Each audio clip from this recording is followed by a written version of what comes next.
एमबाथा army chief NLFB बिथांखौ हमदों बा जेलाव लांदों बेफोरनि खोथा बुहुत बानसावलायनाय खोनादों मिडियायाव आरो माबाफ्राव इउटुबफ्राव दा बिनि थार गुबै जाथाया मा बेखौ आं फोरमायनो थांगासिनो दङ। 25 तारिख जुलाइ जायगाया जाहैबाय काजलगाव सानजौफुनि टाइमाव सानै पुलिस पार्सनेल थांदोंमोन आर्मी चिफखौ लोगो हमनो एमबाथाखौ लोगो हमनो। एमबाथाया न'आव दंमोन बिनि उनाव बियो काजलगावआव फैदोंमोन ओरैनो बेरायनो होननानै। बे समावहाय स्पेशल ब्रान्चनि सासे अफिसार दंमोन लाटुक दास आरो मनेस्वर बे OC क'क्राझार बिसोर सानै मानसिया थारमाने बिनि आर्मी चिफ एमबाथाखौ नोंखौ लोगो हमनांगौ नों बहा दं होननानै कन्टेक्ट खालामनानै थांदों। बिसोरो सानैबो सिभिल ड्रेसाव थांदों 25 तारिख जुलाइ सानजौफुनि टाइम ज' लोगो हमलायनानै रायलायनानै साहा लोंलायनानै चावमिन जालायनानै बिसोरो बुंबाय कि SP लेंहरदों माबा मोनसे खोथा रायलायनांगौ दं होननानै। अब्ला बिसोरो साहा लोंखांनानै ज' नोंखौ SP लेंहरदों होननानै क'क्राझाराव होननानै लानानै फैदों। जेब्ला ज' फैयो आदा माबा जोंनि आर्मी चिफआ एमबाथाया गावनि पार्सनेल गारियाव दंमोन आरो लाटुक दास स्पेशल ब्रान्चनि अफिसार आरो मानेस्वर बे OC क'क्राझार बिसोरो आलदा गारियाव आरोखि सिभिल ड्रेसाव इउनिफर्म गैया आरोखि। बिसोर जेब्ला लानानै फैयो गेजेर ससेयावहाय फैयै फैनानै बिसोरो SP अफिसाथ' क'क्राझार टाउनावसो नालाय ओमफ्राय बिसोर मा खालामखो ओरै फैनाया फैदों फैयै फैनानै जेब्ला थिथागुरि मोनो फ्लाइअभारजों थांसै होननानै लाना थांदों आरोखि माबाखौ जोंनि आर्मी चिफ एमबाथाखौ। जेब्ला फ्लाइअभार मोनो अब्ला बुंबाय सराइखेलायाव गेस्ट हाउसआव थांसै होननानै। अब्ला मा खालामखो सराइखेलायावहाय 7 बेटेलियन दङ आसाम पुलिसनि APPN दङ 7 बिनि गेस्ट हाउसआवहाय थारमाने लाना थांबाय कि SPआ नोंखौ सावरायनो होनना लिंहरदों होननानै। खबर मोननाय लोगो लोगो जोंनि सेंग्राफोर माखासे थांफादों बिथाङाबो दंमोन आरो बेजों लोगोसे जोंनि माखासे काउन्सिल मेम्बार्सफोर दंमोन बिसोरबो थांफादों। ओमफ्राय बिनि उनावहाय जाहैबाय लाटुक दासबो दंफायो बेजों आरो OCबो दं मानेस्वरा। बिनि उनावहाय बे 5टा 6टा 7टा एराउन्ड 5 PM आवहाय मा होनोमोनलायो माबा फैदों SPआ जोंना बे क'क्राझारनि SP बे मा होनोमोनलायो पुष्पराज सिं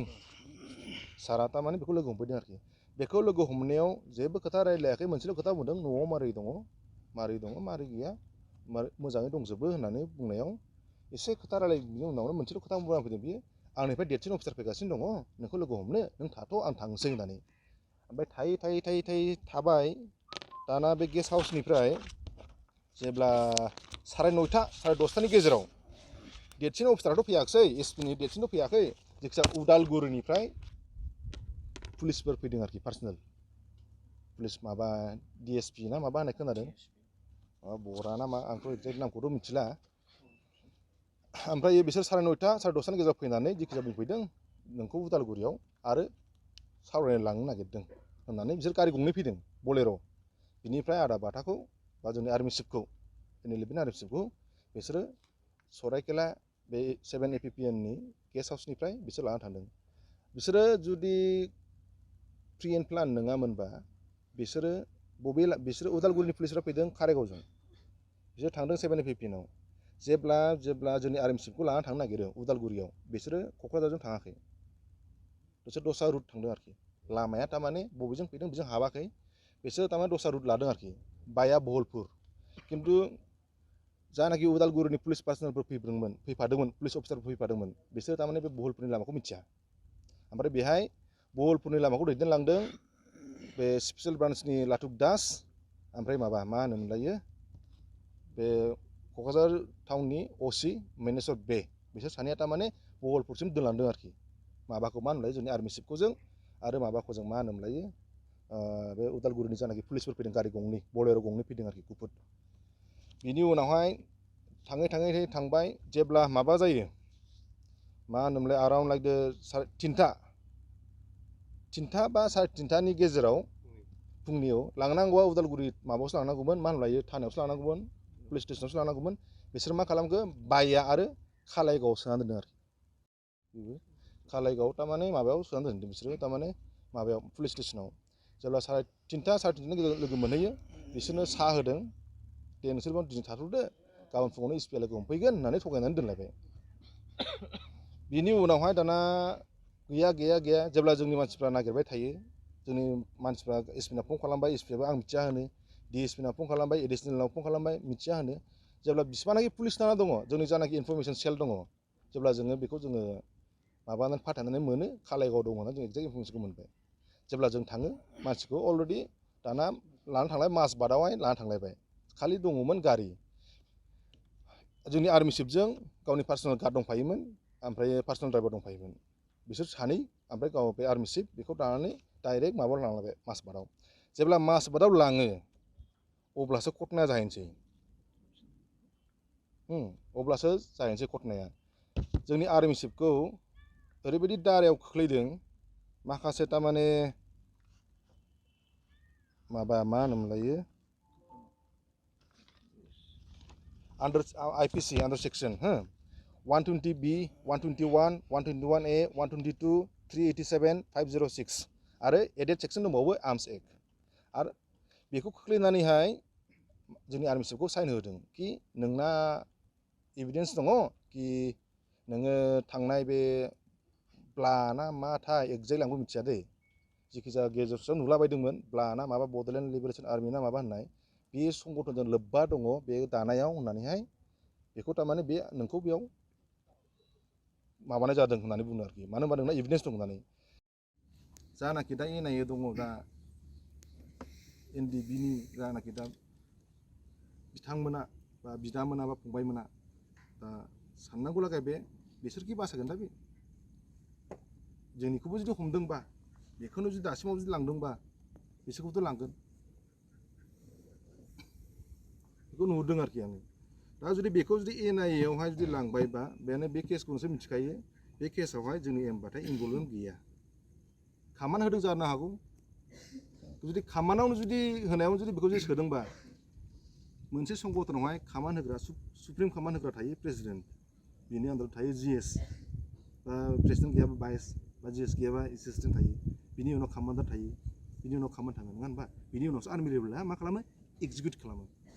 जानाखि अपारेसनानो जाया मानो माबायानो जाया मानो दा जुदि खामान होग्राखौ जुदि हमबायबा बा साजा होयोबा साननानै ला आरो बिनि गोजौआवबोथ' अथरिटि दंमोन दा बिसोरबोथ' थांजोबगोन बिदिबा जानाखि एक्जिकिउट खालामग्रा बिसोरबोथ' थांगोन बिदिबा सोरबाया माबाबाय जेनेबा जोबनानै थांबाय दुखुनांथाव बाथ्रा बेफोरो थैनानै थांबाय खिन्थु गासैखौबो थारमाने ल'आ आखायाव लाजोबगोन आरोखि बिसोरखौ दा बिसोर सानदोंमोन खोमा जानाखि जोंनि आर्मि चिफखौ आङो जा बुजिनायाव आंनि साननायाव आरोखि ना ओरैनो पलिटिकेल प्रेसार होनानै मास मोनसे मोननैसो जेलाव दोननानै बख'फिननो जाहाथे मानसिया एसे सोलायथों एसे अख्रा सानदोंमोन खोमा खिन्थु बेबायदि फान्दायनाया दा एसे गाज्रि लामायाव आगान सुरनाय बायदि मोनदों आरोखि बे पार्सनेलसो बियो बे पार्सनेल बुंनाय माने बे नुहोखानायखा जुदि सासे जुदि बिदि गोनांखौ जुदि सोबायबा बाखियालाय माथो दंबावो बेल'थ' नङामोन इनभल्भमेन्टआव 2015नियाव 14-15नि जानाखि जाथाय जानानै थांनाय बेखौ जे लांबाबो गासिबोथ' ओंखारजोबगोन गासिबोथ' लांजाजोबगोन दा बे खोथा आरोखि दा आङो जोंनि दा BTC सरकार मानगोनां जोंनि CM BTCनि माबा प्रमद बर' सार आं खावलायनो सानो जानाखि एकर्डआ जानानै थांबाय NLFB हिसाबै जों रावखौबो नासयाखै रावजोंबो जों बुलायाखै जों रावखौबो गावथाराखै जों रावखौबो बुथाराखै इनफेक्ट जोंखौहाय जेब्ला इनफरमेसना बिसिनाव दंजोबो मानो होनबा 25 थारिखआव जेब्ला काजलगावआवहाय जोंनि आर्मि चिफ M बाथाखौ जानाखि लाथुक दास आरो मनेस्वर बे OC सिभिल ड्रेसाव थांना लायदोंमोन बिनि सानसे सिगां बा ओइदिनखालि मिटिं जानायनि जोंनाव इनफरमेसन दङ एक्जेक्ट डेटखौ मिथिया खिन्थु सानसे सिगां बा ओइदिनखालि मिटिं जादोंमोन कि बाथाखौ माबा मोनसे सरासनस्रा पलिटिकेल प्रेसाराव माबा मोनसे खालामनो दोनथ'नि होननानै मानो होनबा संगठनखौ थारमाने इनफरमेसन जों मोननाय मथेबा दावहारु मानसिया टंलानि ना टंलानि बे मानसिखौ अलरेडि बिसोरो ब्लानि माबायावहाय हमखादों बे मानसिखौ जेब्ला हमो अब्ला बेखौ थारमाने सुथ्रुआ जोंनिया दस्रा हारि नङा दे जोंनि बर'आनो हिन्स होबाय आङो बे मानसिखौ दावहारु जानाखि सिखाव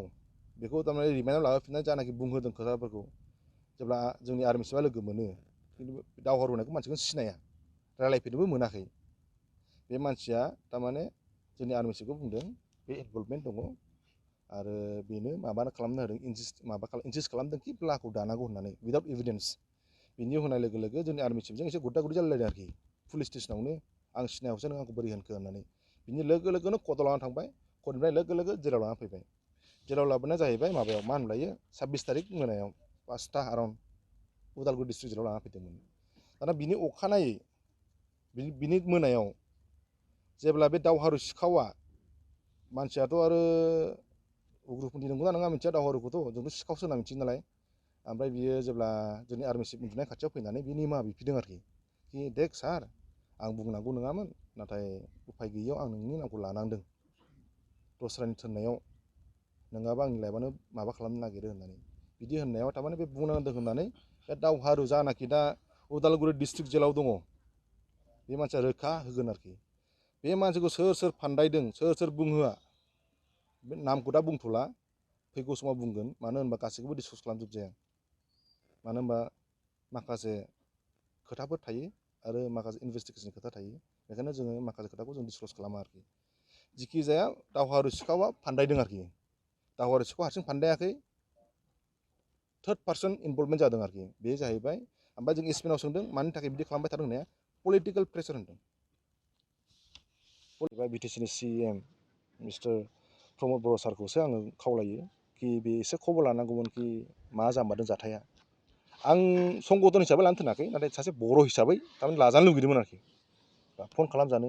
बा गावनि फनथ' खालामनाङा जोंथ' उन्दै मानसि गावखौनो बिराद बेस्थ' थायो आरो खामानि मावो नाथाय बियो माबा मा होनोमोनलाय एसेबाबो गावनि मानसिफोरखौ खबर लानो मा जामारदों बेखौ थनोबा मोजां जागौमोन ओइदिनखालिनो जोंखौ जोंनि मानसिखौ थारमाने माबा जयन्त मल्ला बरुवा नोंथांमोना सिनाय जानो हागौ बे सारा थारमाने मोनानि 2टायाव जोंखौ गावआ दिल्लीनिफ्राय फैदोंमोन खबरखौ मिथिनाय लोगो लोगो कि जोंनि NLF-नि आर्मि चिफआ बिदि जाथाय जाबाय होननाय लोगो लोगो जोंखौ जोंनि जानाखि काउन्सिलिं मेम्बार्सफोरखौ गुवाहाटियाव लेंहरदों मोनानि 2टायाव जुदि फुंनि आरोखि ना बेयाव जुदि जोंखौ आसामनि मा होनोमोनलाय सासे मिनिस्टारा जुदि लेंहरनो हायोमोनबा जोंनावथ' मेरला MCLA दङ EM दङ जाथायखौ खोनाखाबाय मिथिखाबाय मिडियाआवसो सिरि बुंनानै थाबायना जों बेखौ दुखु मोनदों आरोखि सासे आसामनि मिनिस्टारा जुदि मोनायाव जुदि लेंहरनानै जोंनि इसुखौ खोनासङोबा बे जोंनि थाखाय गोजोनथाव आरोखि बुंहरदों जोङो थारमाने मिथिस्लाबाखैमोन खबरखौ जों मोनदों मोननाय लोगो लोगो जोङो नाजावदों नोंसिनि दुखु खस्थ'खौ जों मिथिगौ जाथ'वा जानाया थाबैनो जाया गासैबो गभर्नमेन्ट पलिसिया थारमाने टाइम लायो होनदों आरोखि दा जोङो जेब्ला 22 जुलाइ 2 बोसोरनि सिगां 2021आव सिखारिडाङा जों जेब्ला ओंखारबोदोंमोन बेहाय दङमोन बिजु हाजरिका सार ओमफ्राय जयन्त मल्ल सारबो दंमोन बरुवा सारबो दंमोन प्रमद सारबो दंमोन गबिन्द सारबो दंमोन आरो सासे दंबावोमोन मा होनोमोनलायो बेखौ नामखौ बावबाय आरोखि आं बे समावनो बिसोर लायदों जोंखौ अरुणाचल बर्डारनिफ्राय बे समाव जुदि लायनायाव जुदि जयन्त मल्ल बरुवा सारा जुदि दासिमबो जुदि गोसोआव दङबा कि जोंनि इसुआ मा जानानै दङ जोंनि बे जानाखि दा मानगोनां CM सार आरो डिपुटि सारा थारमाने